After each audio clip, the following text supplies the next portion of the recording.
So welcome back to my channel. I think this video is gonna be definitely a different video from what I'm used to filming, and it's definitely gonna be a little bit of a harder video for me to film. So you might see me in different clothes because I might be doing it in like little parts here and there, but in today's video, we're gonna dive into the topic of that I've been diagnosed with PCOS and kind of gonna go on like what's it called, like a little deep dive into how I found out and got the diagnosis and kind of what I've learned a little bit about PCOS and all the mental health stuff, but that will be for more of the video. But yeah, hopefully you guys enjoy this video and hopefully someone can relate to it. So let's go. Alrighty, let's, oh jeez, my shoulders out. Let's see, where am I gonna start with this video? I guess I'll just start about how I started realizing that I had symptoms of PCOS because I got diagnosed in November of 2023, like officially diagnosed, and I'm just waiting to see the gynecologist to confirm which type of PCOS I do have, because there's 4 different kinds of PCOS. And for me, the most common is insulin-resistant PCOS, and by all the blood work and tests that I've done, I most likely have that, but I just want to go to the gynecologist and like confirm that with them. And yeah, just to confirm that I actually have it. And then yeah. Anyway, so I guess I started noticing it like 3 years ago, where I just randomly started gaining weight and like none of my clothes fit, and I couldn't figure why, because like physically, like my body, like there was no change, but like I just couldn't fit into my clothes anymore.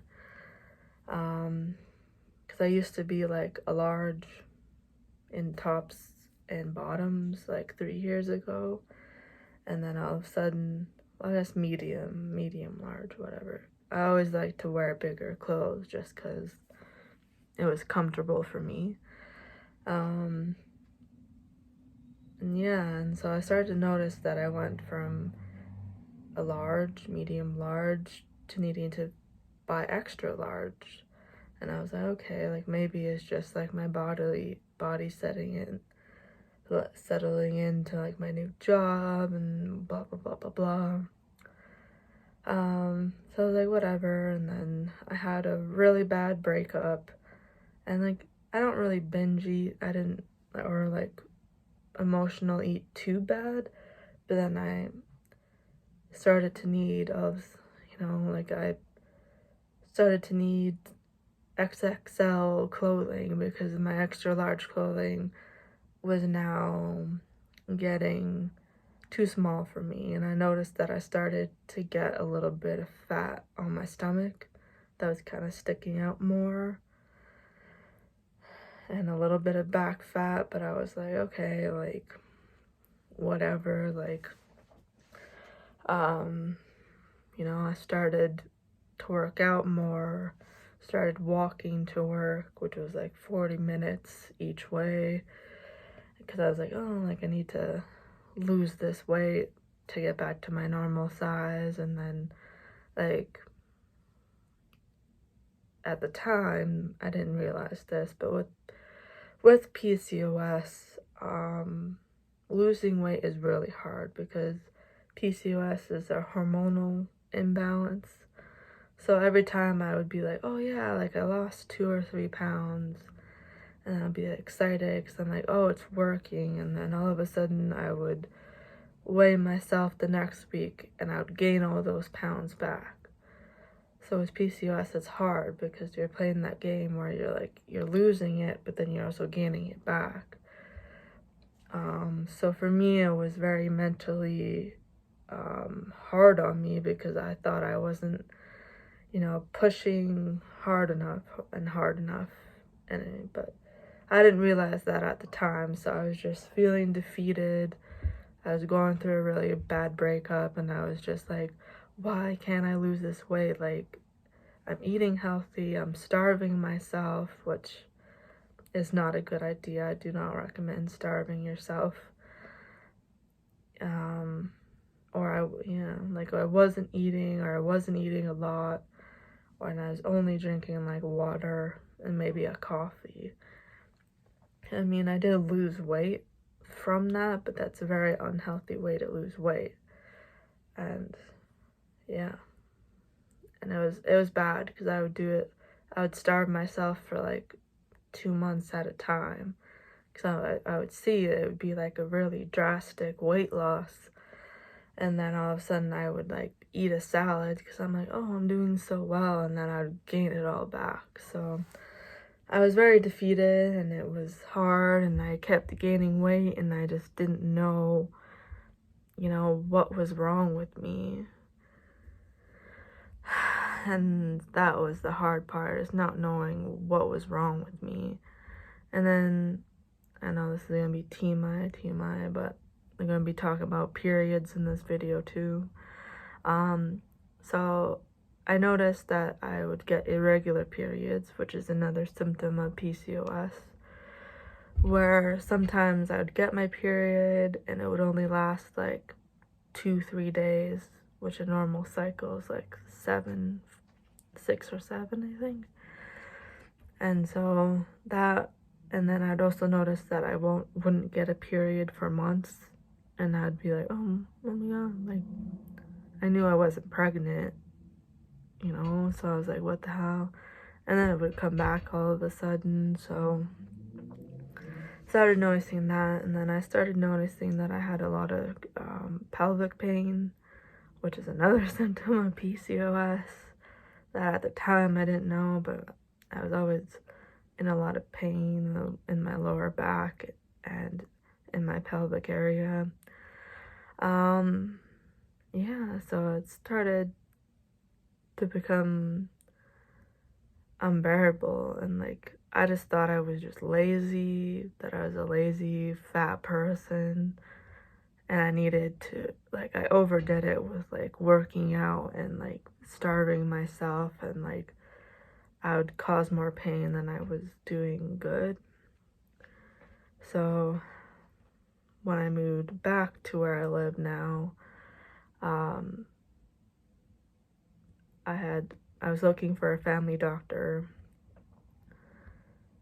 and stuff like that, and in the meantime I was doing research to see if like anybody else has been going through this, and I turned out that I was like, oh, I probably have PCOS, by like looking up all the symptoms and like listening to other women talk about their experiences with PCOS and whatnot.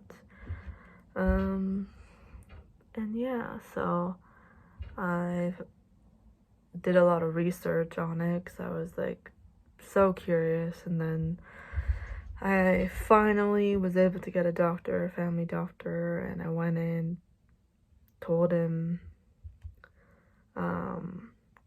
what I was here for, and he was like, okay, need to do blood work and an ultrasound. And then that's how I was officially diagnosed, is with the ultrasound. And then my blood work was just to back it up that I actually had it. And yeah, like I was glad that this doctor listened to me, because I know, like, I put it off for 3 years because I was so scared of going to the doctor, because I know that they take one look at you and they're like, you're just fat and obese, just work out and all your problems will go away. And I was like, I would try to tell them like that's what I've been doing, but they would never listen. And so that's why I put off. Like, I probably would have gotten diagnosed earlier if I actually, like, wasn't scared of going to the doctor and trying to figure this out. So I'm glad that I did, because now I know what's wrong, and now I can do the lifestyle change that I need to get this done. So yeah, so I guess, what else? I guess I can go into more of what PCOS is and stuff like that, to kind of give you some knowledge about it, because it's a very undiagnosed diagnosis. Hopefully I'm saying that right. So yeah, let's get into what PCOS really is. Hi everybody, I am back, and this is like a couple days. Excuse me, sir. I'm filming a video. Okay, I guess my cat's gonna be a part of this segment too. You be part of my video? Oh, I guess not. So I'm back for this video. I think I left off in my last part of this video saying that I'd go into more of what PCOS is and the types of PCOS that you can be.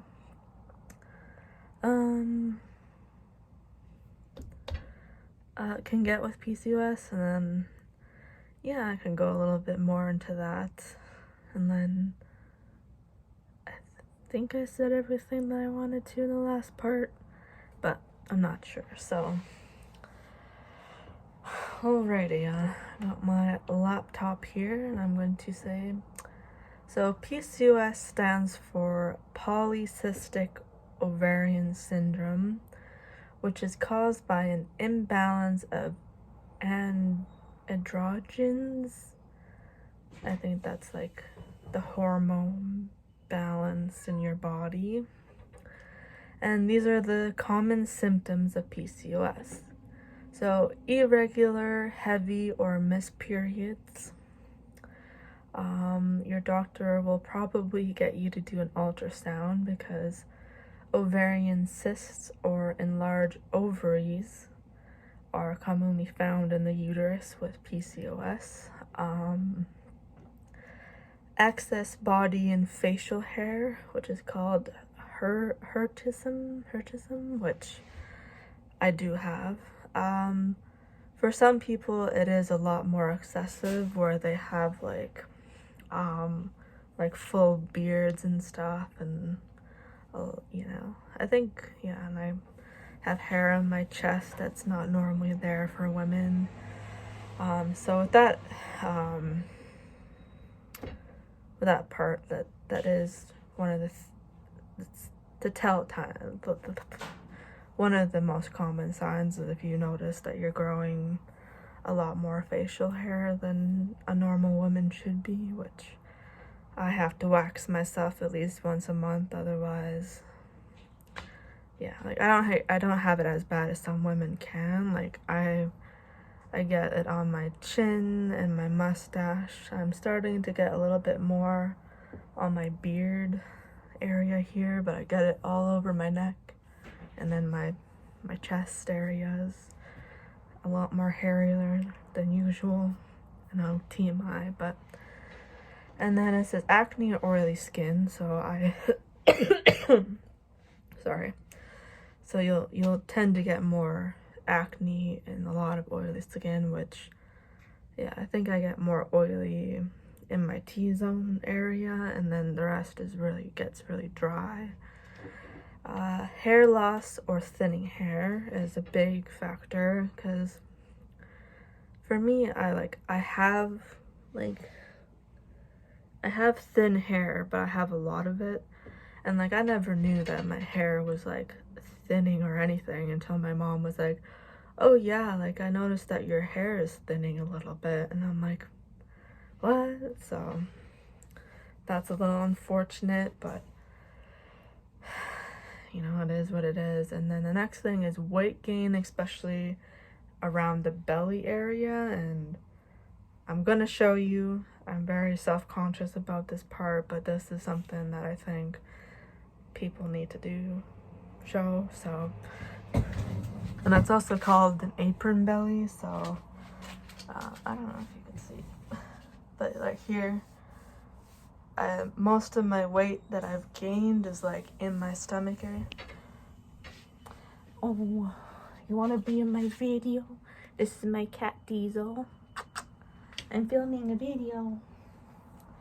Yeah, so all my weight that I've gained is mostly in my stomach area, and it's like an apron. What's it called? It's like, another name for it is like an apron belly. So it is like a little fold there. So that's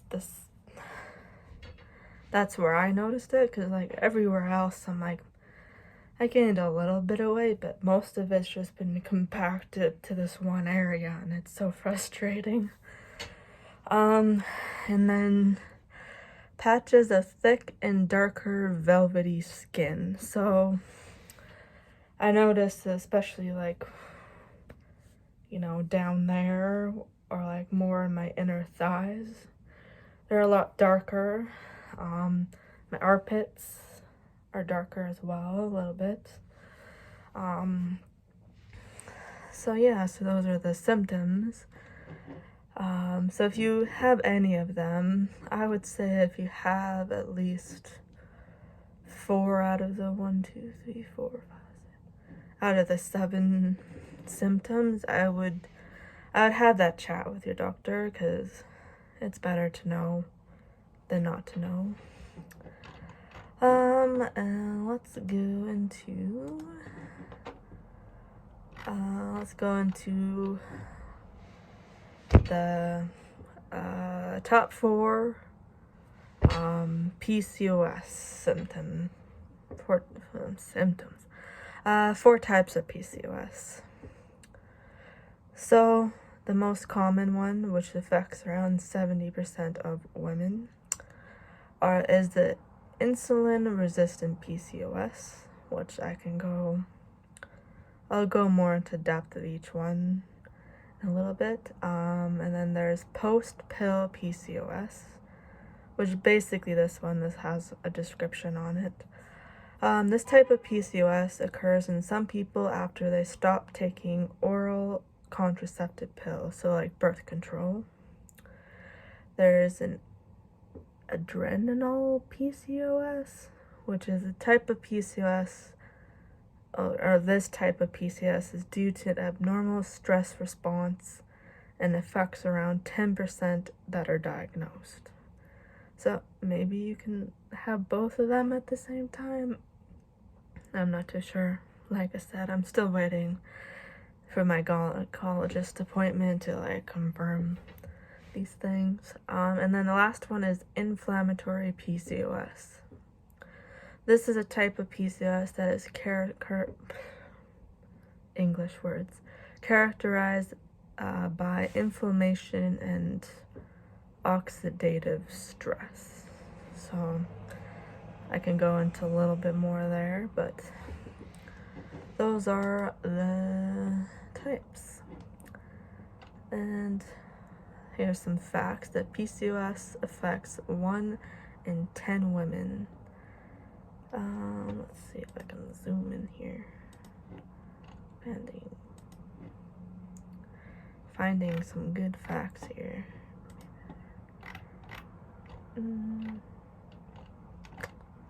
Maybe that's not what I wanted to. Okay. Yeah, so a lot of women do have PCOS, and let's see if it can give me a description of what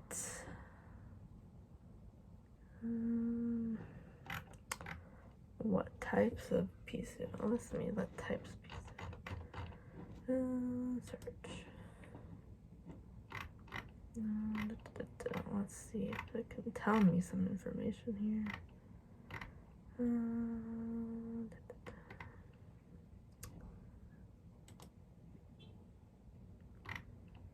I want to let me... Maybe this one. It's hard because it is a very, like, not well researched, I think more now, but, like, I know that, like, women have always had this experience and, like, not being taken seriously. Yeah, okay. Okay, let's see. Okay, let's go into... So what is insulin-resistant PCOS? This is approximately 70% of women with PCOS have insulin resistance. It's a major problem occurring in both patients of lean and obese PCOS. So people, I know this may be shocking, like people who are skinny too can get PCOS and have the insulin-resistant PCOS. So not everybody is obese and has PCOS in women. So just to clarify. Insulin resistant is when a high levels of insulins prevent ovulation and active the ovaries to produce testosterone. Insulin resistant is thought to be caused by the intake of excess sugar, smoking, and eating trans fats. And yeah, and they're just saying the other tell signs to it is that you crave sugar, sweets, and carbs all the time, which I would say I do sometimes, but I can usually get over the cravings. And then it says you have a lot of weight around your middle, and if you do go to your doctor, get them to run some blood tests, so blood sugars and your insulin and your glucose test should be tested if you want to. Yeah,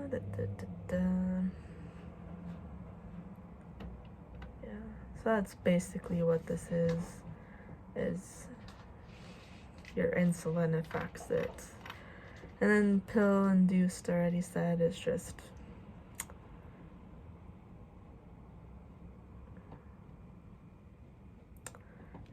pill induced, where if you stop taking it, sometimes you won't get your period for a long time, and then yeah, but usually they just give you, I think, let's see,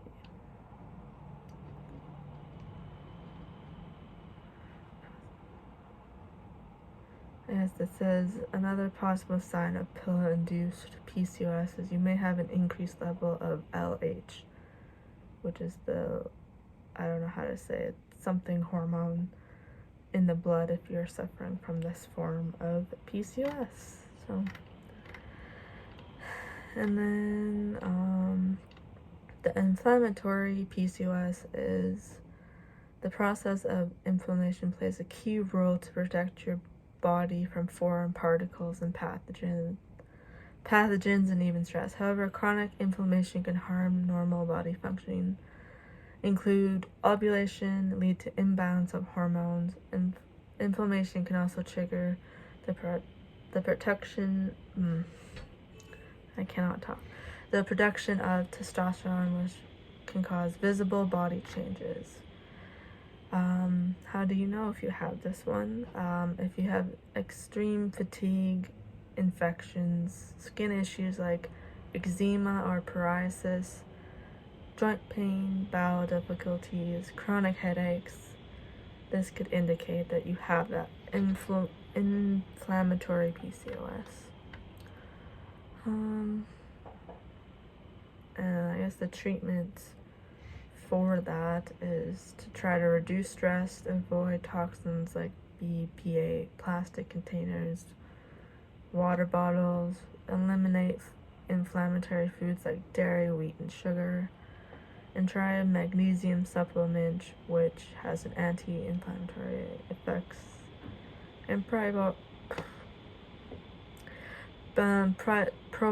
to help with gut issues. And it takes quite a while for you to heal from this one, so just be patient. And then I think it's adrenal PCOS is the least common, only 10%. Is when this PCOS is when you have more adrenal androgens such as DHES, or I don't know how to say that word, something sulfate. Adrenal PCOS is usually caused by an abnormal response to stress. I guess the treatment is, the best way you can treat it is to reduce stress and magnesium supplements. If PCOS is left untreated, it can lead to complications. And understanding the types of PCOS and determining what kind you have will help you implement the right treatment plans and products to use. So that's kind of just like a little snippet of what the types of PCOS that are out there. And I'm also saying this, like, don't take my word for it. Go to the doctor, get tested, make sure you actually have it, because sometimes you might think you have all the symptoms, but then you end up ends up being something else than PCOS. So go to the doctor if you think you have any of these symptoms. Don't take my advice. I'm just putting this information out there because I know a lot of women go through this, and a lot of women go undiagnosed with this and they get treated kind of unfairly in the medical system, which that can be a different video talking about that, because yeah. Anyway, I know it's kind of like a shortened version, but once I see my gynecologist, I might be able to do like an update with what I've learned, and once I get in with the obesity clinic, maybe I'll be able to come back with an update to kind of inform you guys more on it and where I'm at and what my plan is going to be going forward with like eating and stuff like that. So hopefully it was an interesting video. If not, then feel free to comment what you want me to do on this channel. I do have some videos planned that I'm just in the progress of like buying things for it. So I guess that's it for this video. So I will see you guys in the next one. Bye!